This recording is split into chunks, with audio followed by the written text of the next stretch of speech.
Well, thank you so much for being open to hearing from a stranger on the internet and joining me today.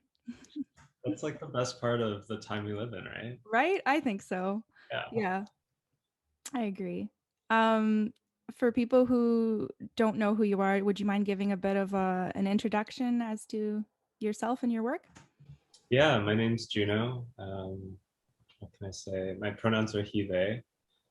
I live on the ancestral lands of the Squamish, Musqueam, and Tsleil-Waututh nations of the Coast Salish peoples.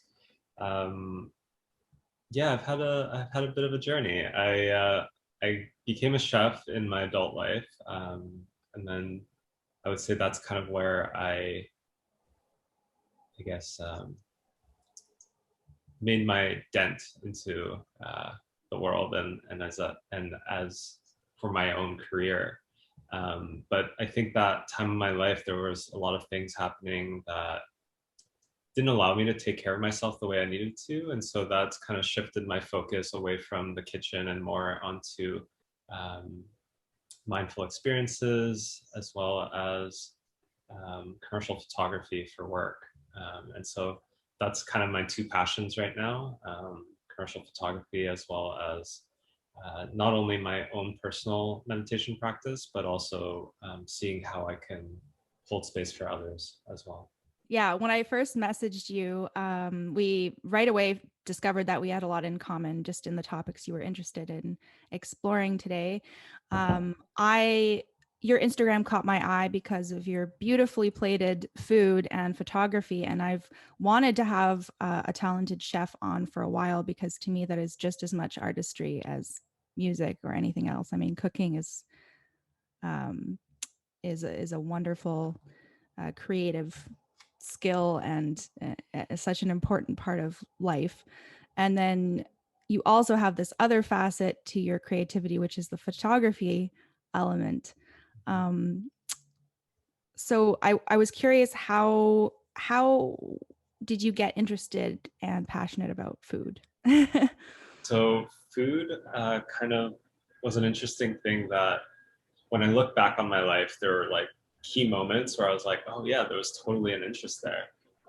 But I never actually pursued that interest really in any great detail. Even cooking for myself, like it wasn't something that was something I was, let's say, passionate about right away. And so when I was going to school, I went to UBC for psychology and economics and sociology. And while I was studying, I was a buyer for a clothing store. And at the time, I thought that this was going to be my career. Um, and I just fell out of love with it more and more as time went on. I think one big thing that I learned in psychology was money wasn't going to buy me happiness, and so that like pursuit of like material things like fashion just didn't vibe with me on a level where I felt passionate about it. And so food kind of came in like the back door around that time when I was having um, some mental health issues. I think I was going through a bit of depression at the time, and food was this thing that I could just like geek out about, learn all about. And so I'd be like, working at the store and then go home and read about cooking for like an hour or two every night, and I'd be trying to practice and cooking for my friends as much as possible. And so food kind of came in through there as it was like almost a form of escape for me from, I guess, my career and what I was doing at the time. And yeah, that's how I got really deep into like the geekiness, my geeky approach to learning something, and got to apply that to food. Okay. And what was the first kind of how do you get started as a chef? Like what was your first move career wise? Yeah, I mean, my career trajectory was definitely not common. Mhm. I think I got in. It was just like a perfect storm of things mixing together. Instagram was blowing up, and that was like kind of like there were a couple key like growth years of Instagram where like if you had decent content, you were going to get a following because there just wasn't much content out there, especially compared to now where every business has like a curated feed with like Yeah. high level Yeah. content. But back then it was super rare, and so um, I think that caught the attention of people. I started getting a following. I have to do a big shout out to Luis Valdezan. His handle is When They Find Us. And so he reached out before I even considered it uh, seriously as a career path. He reached out and said he had a group of creative, like designers, artists that wanted to host a dinner, and he asked if I wanted to do it. And so, and at the time, like we didn't have a relationship. Like that was kind of our introduction. We had met once in person before, and so we connected, and then I said yes. We did the event. He took incredible photos, like the best pictures of myself and my food that I've ever had taken. And then we were able to share that, and that got a lot of attention. And then the rest is history. Like everything just came from that. And so cooking wasn't even something, like I didn't want my passion to turn into my work. So I was kind of like trying not to do it, but everything that I was doing at the time just kept pushing me closer and closer to that reality. But you're no longer doing that now, right? Yeah. What was kind of the stage chronologically, the stage after catering? Every year, the business was growing. Every year we were improving, but I found this pattern where I would just keep getting burnt out. Like every Christmas season would be our busiest season, and like the lead up to that would be really busy. And so we primarily focused on like activations for brands or experiential events, things of that nature. And so a lot of brand activations happen around that fall area and leading up to Christmas, and then you have the holiday season. And so all of that kind of like builds up this like burnout, which I didn't know how to handle at the time. And then I would get burnt out, and then like the beginning of the year would be a little slower, and so I'd be like burnt out, but it'd be all right. And then around March I'd get my like footing back, and then like start becoming healthier, and then the cycle would just keep going. And it got worse every year. There were, you know, unaddressed things that I had to process and integrate in my life that I didn't know how to, and I was kind of running away from those issues, primarily through work, primarily through busyness, because at the end of the day, in a capitalistic society, like if your business is doing well, you could kind of use that as an excuse for other parts of other parts of your life not being taken care of. And so, yeah, I think that cycle kept happening. And then 2017, I hit like my rock bottom, where it was just, you know, I was done. And at that point, I lost. I didn't know why I was doing the things I was doing. I didn't know who I became. Like it was just a period of darkness and I guess confusion. And then from that, I wanted to pivot out of that and make sure I never went there again. And so that started a whole healing journey, starting in around mid 2018. And then that healing journey also gave me some data that I interpreted as my time in the kitchen was done. And so that's when I left. Thankfully, I had commercial photography, which is something that I've always been interested in and something that I did for my own work. And so luckily was able to pivot to that, which allowed me to get some space to heal and a new career where I didn't have to be in the kitchen. And so, yeah, that happened. End of 2019 was the last time we did catering, which was, the timing couldn't have been better for me to make that, but because the universe was telling you were making the right decision. Yeah. So now you're full-time into photography, and do you do much cooking anymore, or? Yeah, cooking is something now that I like to do for myself. And it's also, I think one of my love languages is to cook for someone. I know. Totally. I relate to that too. That should be one of the love languages, the official ones. I mean, it combines two, right? It combines Acts of quality service time and gifts. Oh, and acts of service. Yeah. Three. And so, yeah, I think all of that speaks to my love languages.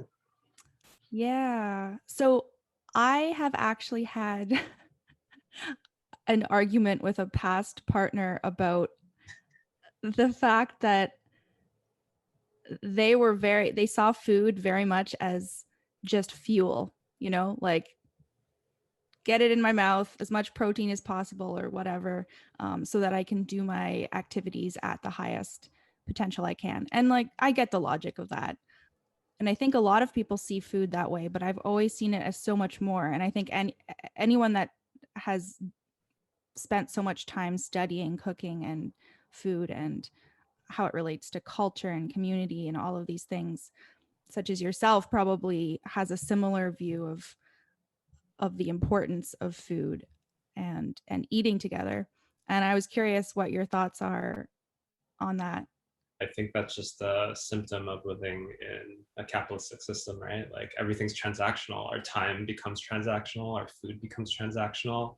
And so everything is done um, for a goal or to achieve something or to get somewhere. And so for me, I think that was part of my suffering, was around um, that separation and that like transactional nature of like why I did what I did in life. And so once I was able to start practicing mindfulness and studying, Buddhism, Taoism, Stoicism, I started to feel into that transactional nature and how like inherent it is in just the way we were brought up. Um, and so letting go of that and then finding how to do something without it needing to do anything else, like just being in the direct experience of eating, for example. How did you first, introduce mindful eating? Like, can you give folks who might be curious to learn more about it or try it? Can you share a bit of your experience with it? Yeah, mindful eating came to me, like I got introduced to mindful eating just from my explorations of meditation. When when I started my healing journey, I knew that returning to mindfulness and meditation was something that would help me through that whole process. Um, and so I think what I started to notice was people had, including myself, a lot of resistance to meditation. And I think it falls back on that like tension that arises with our Mm-hmm. relationship to time. So it's like we can't be still because it's like ingrained in us that like we should be doing and accomplishing. And so like sitting still is just so counter to that. And Mm-hmm. so I noticed that there was a certain point in my practice where I got over that resistance. And it wasn't until I really felt into that non-dual awareness, which is like removing the separation between the subject and the observer. And Mm-hmm. so in that collapsing, I felt, I guess, like the inherent positive feelings that you can feel. And if that's not the default state you're in when you experience it, it's like, oh, this feels really good. And it's the feeling of just being really connected to yourself and being centered and grounded and peaceful, equanimous. And when I felt that, meditation became really easy because it was like inherently pleasurable. But in the beginning, when you don't know how to go there specifically, you could be resting in the tension and resisting the tension that's coming out because you're not doing anything and getting anything done. And so what I noticed was eating could be a really like a way to like get around that because you're keeping the mind busy. It feels like you're doing something, so you're not like, Mm-hmm. sitting there like building tension in your body, trying to like force yourself to meditate. And so that's when I started to view mindful eating as a really great offering to help people connect on a deeper level. And I think for myself, eating has been something that, I don't know what word I want to use. I've had challenges with eating. Like there were parts of my life where I used food as an escape, especially during my time as a chef. And that escape via pleasure is something that can become problematic if it's overused, which is something that Mm-hmm. I had. Um, and so mindful eating kind of brought me back to that, to like face um, that relationship and really really integrated in a way where it served me and there wasn't so much friction and resistance around it. It could flow naturally, and I could really listen to my body to inform me of what I should be eating, when I should be eating, etc., and not so much like my emotions. Mm-hmm. And so I think mindful eating is super powerful on that level, where it's like a gateway to yourself.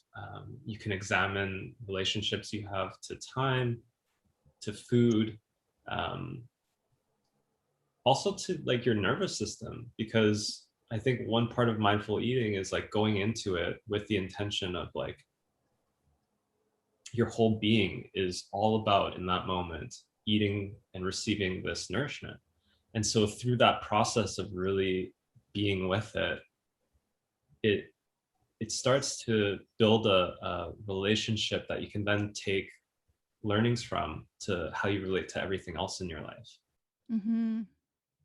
Yeah, one of the things I hear you saying is that it's a good first step to practicing meditation because it's an inherently, well, for most of us, it's a pleasurable experience, especially if it's something tasty.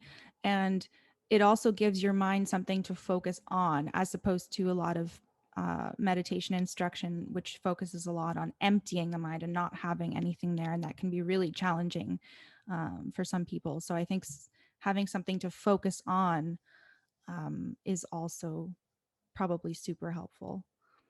Yeah, and I think it's always good in like complementary, because I think that emptiness practice is quite important in Yeah. a mindfulness journey. I think a lot comes from that space. But if you can't, sit still enough to get to that space, there's no reason to, be like, that's the only way. Like there are many other ways to find um, access to deeper parts of ourselves. And so I think everything being complementary is a great way to approach it. Yeah. And it's a cool concept because it shows that there are so many mindfulness exercises that one can do throughout the day. Um, say someone, I think everyone has time to do like a 10-minute sit, but even if they're feeling, super hectic or maybe that feels overwhelming one day, this is something that they can do as they're doing their other activities. Not to make this sound like you have to be productive with meditation. Had a little bit of that capitalist thing creep in there. But you know what I mean? Like it's so cool to be able to do these little, it feels less overwhelming if you're like, oh, I'm going to mindfully brush my teeth tonight. And that's going to be my exercise for the day. Mhm. Do you want to talk a bit more about the mental health stuff you mentioned, like kind of what happened in 2017 and how you were able to pivot from that? Yeah, for sure. I think um, most of my cooking career was marked with um, lots of anxiety throughout all of it, and then bouts of depression sprinkled throughout. And that's something I've had like throughout my life. And, when you're looking at how to help fix that, there's a lot of information out there. Um, but I think the thing that was missing in most of the information I came across was that most of the information I came across was trying to deal with the symptoms. It's like, oh, like, when you're going through this kind of stuff, this tends to happen. So then you do this to counteract that, and you do this to counteract that. But nothing was really figuring out like how to get to the core of the issue, like to explore what the core of the issue really was, and then how to process that. And so when I began my healing journey, I think I saw maybe 8 different practitioners of all sorts. Like I went to go see a physician, um, chiropractor, acupuncturist, masseuse, physio, et cetera, et cetera, et cetera. And looking back at all of these explorations of what was, because I think I figured out early on that most of my physical symptoms was coming from my mental health issues. And Mm. so I was trying to figure out what it was, and I went to all these, experts in their field, and only a handful of them really knew, looking back, really knew what the core issue was, which is something that's not really talked about um, in mainstream culture. I mean, it is talked about, like trauma is the thing I'm referring to, and trauma is referred in a lot in like the colloquial sense of like, oh, that's traumatic. And so most people's definition, I think, or at least mine was, trauma was something external that happened to you. Mhm. And it wasn't until I started reading Dr. Gabor Mate's work that he defines trauma as something internal, not external. Because Mhm. the external thing, many people can experience the same external trauma and process it in completely different ways. Like some people might Yeah. thrive off of it. It might be a learning opportunity for them. Some people might have like a net zero effect. And then some people, it might be debilitating for them. And it's something that they'll feel the effects of for the rest of their lives. And so when I heard the definition where it was something internal that happened to you, and that internal happening is a disconnect to yourself in some way, disconnecting to a part of yourself, um, that exploration was really fruitful for me because I didn't realize that all these things I was trying to change about myself, like, figuring out how to get rid of my addictive personality, how to rehab from the addictions I held at the time, um, my depression, my anxiety, all of these things I thought were just like different issues that I had to address separately without realizing that all of them actually just came from unprocessed, unintegrated trauma. And Mhm. that is when I really started to make a lot of headway in my healing, is realizing that I could just focus on learning how to explore and how to release traumas, and that alone kind of helped fix everything. The first person who really figured out what was happening was my masseuse, and she had a trauma-informed practice, and so all of a sudden she could tell just from the way my muscles would react to her touch that uh, there was trauma that was unresolved in me. And I think most people have trauma. And so most of these practitioners don't even say trauma informed anymore. They say human informed. Mhm. As much as we like to think that, we're perfect and we don't have these traumas that are unprocessed and there's nothing wrong with us, um, I think you can see in society right now, like the collective trauma we all hold. And it's been passed down to us intergenerationally. And then having trauma kind of debilitates you from processing new traumas. So then all of a sudden we're walking around collecting more and more and more traumas. Mm. And so it was in that exploration of like how to let it go, which thankfully I had some of those experts, and I didn't know what I was looking for at the time. So this just happened by fluke, but it was like a third of the people I went to go see were trauma informed, and they were able to kind of guide me towards where I needed to go to find my own healing. And I think that is really challenging because the way we were raised, we believed that prescriptions would fix everything. So like if there's something wrong with you, you go to a doctor, they'll figure out what's wrong with you, and then they'll give you medicine, you take the medicine and you're good. But it's like I'm seeing a pattern with like myself, my friends, people I'm reading about, and it's like all these things are coming up, and like depression, skin issues, digestion issues, all Mhm. these things that aren't like, oh, you have a disease and you have, this is the treatment. But it's like, oh, like you have these things that you're not feeling well, you're not thriving, but that's just life. And that's kind of where they stop. And exploring the trauma all of a sudden taps you into why you're disconnected from certain parts of yourself. And so part of that exploration made me realize that I was physically disconnected from my spine. I was disconnected to my extremities and disconnected to um, a lot of musculature that is central to a good ecology of breath, like a really nourishing Mhm. breath pattern. And so, looking back, I was moving through life and having all these like anxiety and depression issues, but really they were just me holding my breath a certain way when something that I found mentally either challenging or something that I didn't like about the world and I wanted it to be different. And so I'd have this like tension in my body, and then all of a sudden my breath gets dysregulated, and then my nervous system gets dysregulated. And then I'm in a place where I'm like tense and my nervous system's activated and I'm like freezing up and having like a panic attack and not knowing that I'm having a panic attack because I'm not like hyperventilating. I'm just literally like there, like, and so Mhm. if you saw me, you probably wouldn't think there was anything going on, but deep inside I'm just like suffering. Mm. And so that exploration then tied me into how important our breath is for feeling good, for our mental health, and how easy it is and how common it is in this day and age for people to not be connected to their breath in a way that is nourishing. I'm curious, what does food and or eating or cooking, does any of that play a role in the healing process for you? Hmm. Like in terms of, do you use any foods as healthy kind of healing tools, or is cooking a healing thing for you? Yeah, there's a few things I can mention on that. First is that when I was really busy with cooking, I would never cook for myself. Like I sometimes have the leftovers from our events. But other than that, like I'd be ordering out, eating out all the time. Um, and eating out is great. Like it's a really social activity. It could bring us together, create community, and it's a beautiful experience. But if you're eating out all the time, I think it just gets to a point where your diet's skewed a particular way, and it's not in Mhm. a way that serves your well-being.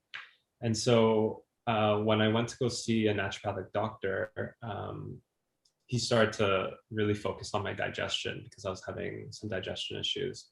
And then from that, he got me to basically get off all FODMAPs, which are things that ferment in your gut, so that we could reset my gut microbiome. Yeah, I was curious about that because that's so connected to emotional well-being, right? The gut. Yeah, yeah, the brain link barrier, and that connection. And so that diet made it so that I couldn't eat out anywhere. Like literally like garlic and onions was on the list. And so Oh, really? That's really strict. Okay. yeah, super strict. Zero dairy, like I couldn't eat like half the fruits in existence. And it was Mhm. just like a temporary measure just to reset that gut, right? And so through that experience, I had to cook for myself because no one else was going to make the food I could eat. Um, and I think that was really good on a couple different levels. Like one, it brought me back to a practice that actually I developed a lot of trauma around. Like it was actually really difficult and challenging for me to cook at times because my nervous system would just be so activated. And so returning to that without the transactional nature again, Mm. that really helped not only heal my gut because of the temporary diet I was on, but also revisiting a relationship that came from love and passion and then deteriorated into like a must, like a necessity that I had to do, not because I wanted to do it. Mhm. Um, and so there was that aspect. And then as my digestion started getting healed, which wasn't so much about what I was eating, it was how I was eating. And so going back to that mindfulness thing with mindful eating, like it was really about how I was eating and how I was holding my body. And so that exploration was really fruitful. And then after starting around COVID, I started to drink matcha. My meditation teachers, Rev Kyoto, Angel Williams, um, and yeah, the she has a really beautiful love for tea that's like really infectious, and through that inspiration, I started discovering a deep, deep love for matcha, especially Mm. around the ritual of it, like having it after our group sits every day, having it around the same time. And then it's kind of like more than most other teas, it's very interactive.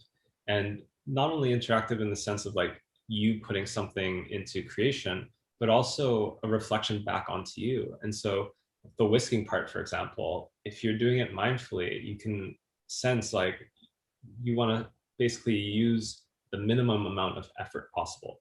Mm. And so you just want to use your wrist and kind of whisk it in like W's and M motions.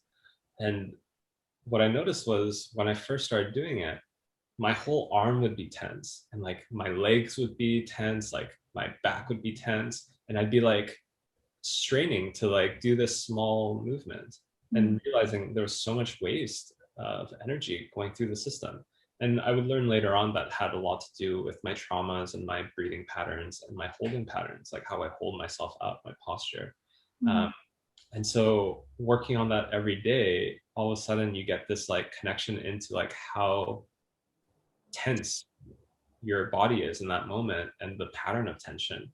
And that's really valuable information on a healing journey.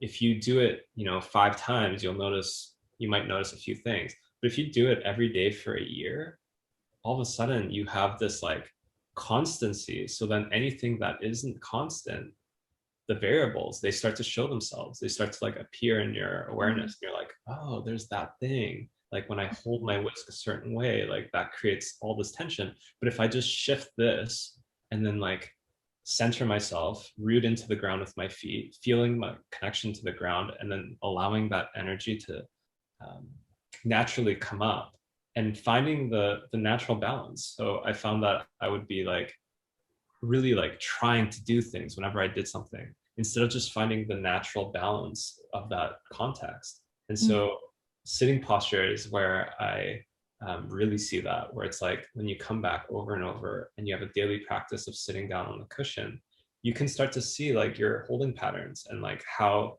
you hold yourself when you're in a seated position, and finding that natural balance where you're allowing gravity and your body's design, specifically your spine, just allowing everything to align on its own in like this natural harmony. Mhm. That's where we thrive because there's so much more spaciousness and expansiveness for everything to unfold naturally.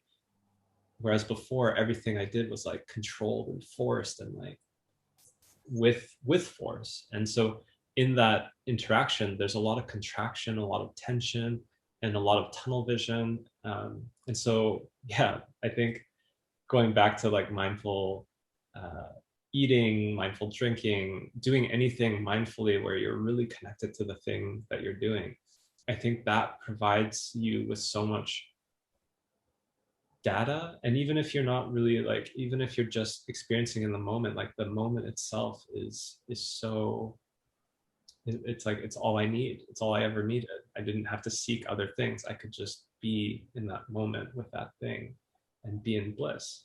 Mhm. One of my favorite quotes ever. Everything you need, you already have. Yeah. I love that so much. It just makes me instantly deflate in a good way, just a little bit of a one of my favorite concepts in Buddhism is the Buddha nature, right? Like this idea that we all have that and then we're Yeah, just it's like this gold stone that's just been kind of disguised by a lot of other shit that doesn't need to be there and that we're just kind of little archaeologists every yeah, day just kind of trying to find the gold stone. Yeah. totally. Yeah, I think about it, I think about like a mindfulness journey, like having a bonsai tree.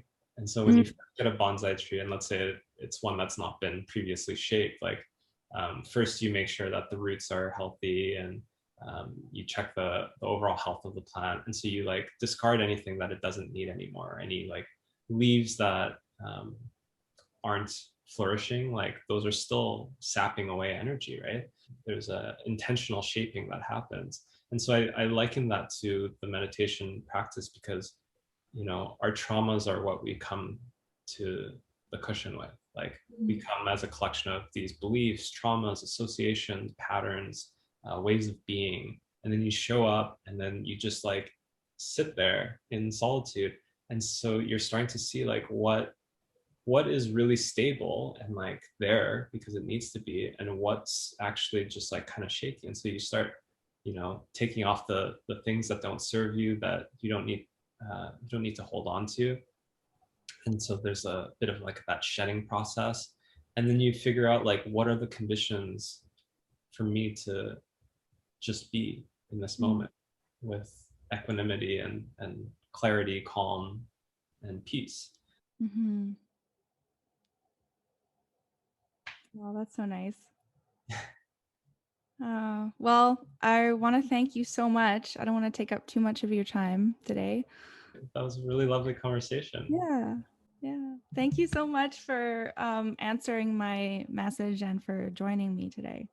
Yeah, my pleasure. I think Yeah. if there's one thing I would say is that, everyone's doing as best as they can, and um, maybe that's not enough for you, like externally, but at the end of the day, like all we can do is just keep striving to make the world a better place, to love one another.